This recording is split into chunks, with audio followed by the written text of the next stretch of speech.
sudah terjadi. Jadi pemerintah tuh nerapin kebijakan-kebijakan itu. Ada kebijakan moneter, terus ada kebijakan fiskal sama kebijakan struktural. Nah, kebijakan moneter itu kayak meningkatkan suku bunga gitu. Kalau kebijakan fiskal itu kayak meningkatkan pajak, terus kalau misalkan kebijakan struktural itu kayak meningkatkan produksi. Puas. Mana yang tidak puas, mana yang tidak puas? Bapak cari yang tidak puas, nanti dikasih permen. Cuma permen. Puas semua? Nah, Yatno nih. Ya. Kan ada bahas soal kenaikan pajak ya. Ya. Gimana apa dampak kenaikan pajak yang sebelumnya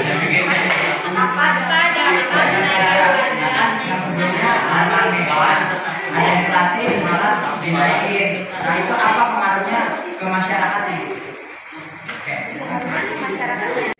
Ada kenaikan pajak, dampak negatifnya ke masyarakat gimana? Jadi naik pajak itu kan, bayar pajaknya kan berarti lebih tinggi gitu kan? Nah, bagaimana kemampuan masyarakatnya dengan adanya naik pajak tersebut? Dampak kenaikan pajak inflasi terhadap masyarakat. Nah, kenaikan pajak tuh kan beragam ya. Kalau misalkan inflasi itu, kenaikan pajaknya itu dapat memicu inflasi karena biaya produksinya itu meningkat. Nah, terus juga sehingga harga barang dan jasa juga meningkat. Nah, dampak ke masyarakatnya itu jadi kayak terjadi kesenjangan sosial gitu loh. Jadi kayak nggak seimbang kayak gitu. Karena adanya kenaikan pajak yang progresif kayak gitu. Cara mengatasi kesenjangan sosial. Kesenjangan sosial dapat diatasi dengan beberapa cara, yaitu salah satunya kebijakan sosial, menerapkan kebijakan sosial yang mendukung kesetaraan, bersih, program bantuan sosial dan perubahan kesenjangan seperti program bantuan sosial, perumahan dan kesehatan.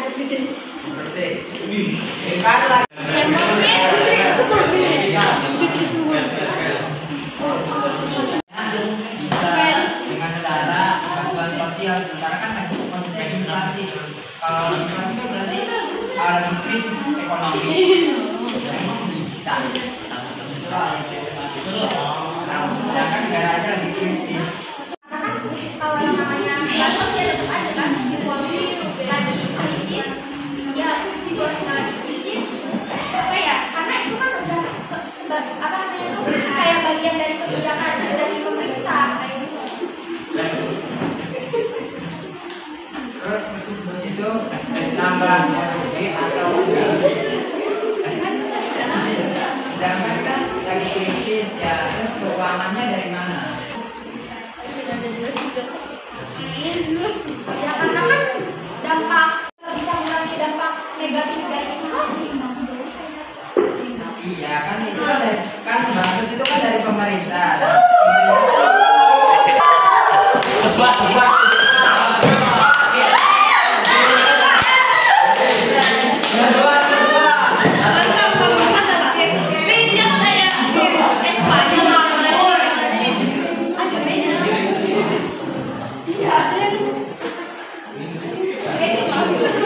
Bapak nengai ya, apakah pada saat inflasi itu pemerintah bisa menanggulanginya? Inflasi itu tidak terkait ke krisis yang sangat luar biasa. Jadi ada memang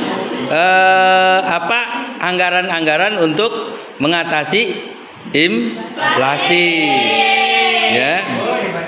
Nah, gitu ya. Jadi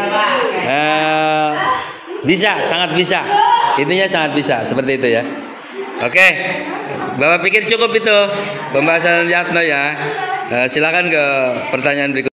Saya akan menjawab pertanyaan dari Beliau. Bagaimana inflasi dapat mempengaruhi investasi di pasar saham? Jawabannya, inflasi dapat mempengaruhi investasi di pasar saham secara signifikan. Ketika inflasi tinggi, daya beli masyarakat menurun, yang berdampak pada pendapatan perusahaan dan menurunkan harga saham. Selain itu, inflasi seringkali memicu kenaikan suku bunga, membuat pembiayaan utang lebih mahal bagi perusahaan, sehingga mengurangi daya tarik investasi saham dibandingkan aset utang seperti obligasi. Meskipun ada sektor yang mungkin tidak mempengaruhi secara signifikan, umumnya inflasi yang tidak terkendali dapat merugikan kegiatan investasi. Dengarkan. Bagaimana cara mengatasi inflasi? Berikut adalah beberapa cara untuk mengatasi inflasi, yaitu 1. Kebijakan moneter, Moneter. Kebijakan moneter.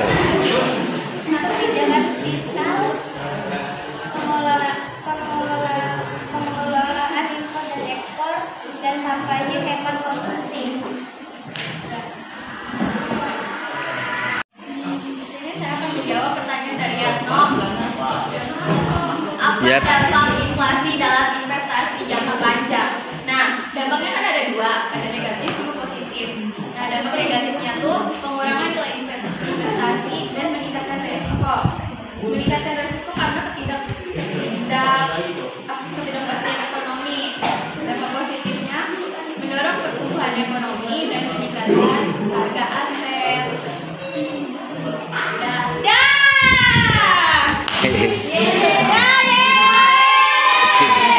Ya.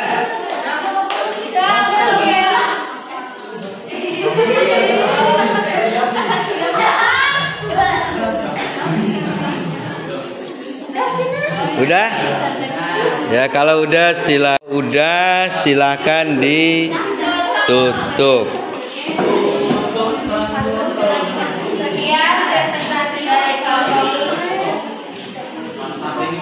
Sekian presentasi dari kami. Kurang lebihnya mohon maaf. Wassalamualaikum warahmatullahi wabarakatuh. Waalaikumsalam warahmatullahi wabarakatuh.